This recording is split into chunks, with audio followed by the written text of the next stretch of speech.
Bhestan police સ્ટેશનના પ્રોહિબિશનના રૂપિયા 12,98,080 ગુનામાં નાસ્તો ફરતા આરોપીને ઝડપી પાડતી ક્રાઇમ બ્રાન્ચ સુરત શહેર ગઈ તારીખ 31/8/2025 કલાક 23:30 તારીખ 1/9/2025 કલાક 2:30 વાગ્યા સુધીના સમયગાળા દરમિયાન ભેસ્તાન ઓન રોયલ કાસ્ટલ રેસિડેન્સીની બાજુમાં ખુલ્લી જગ્યામાં આવેલ કાચા રસ્તા ઉપરથી ભેસ્તાન પોલીસે આરોપી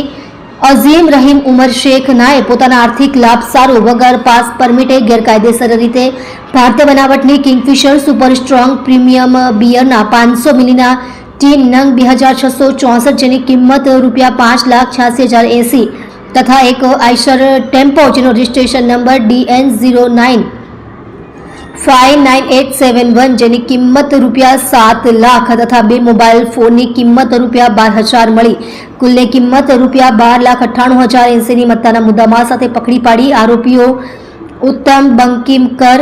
રઈસ ઉર્ફે ડબ્બુ ગનીભાઈ શેખ તેમજ આઈશર ટેમ્પોના ડ્રાઈવરને વોન્ટેડ જાહેર કરી ભેસ્તાન પોલીસ સ્ટેશનમાં ગુનો દાખલ કરેલ અને આગળની તપાસ ભેસ્તાન પોલીસ ચલાવી રહેલ આગામી આવનાર દિવાળીના તહેવાર અનુસંધાને વણ શોધાયેલ ગુનાઓ તથા નાસ્તા ફરતા આરોપીઓને શોધી કાઢવા માટે ઉપરી અધિકારીશ્રીઓ તરફથી મળેલ સૂચના અન્વયે સુરત ક્રાઇમ બ્રાન્ચની અલગ અલગ ટીમો વર્કઆઉટમાં હતી દરમિયાન વાહન ચોરી સ્કોડના પોલીસ સબ ઇન્સ્પેક્ટર શ્રીની ટીમને હ્યુમન સોર્સિસના આધારે મળેલ ચોક્કસ બાતમી હકીકતના આધારે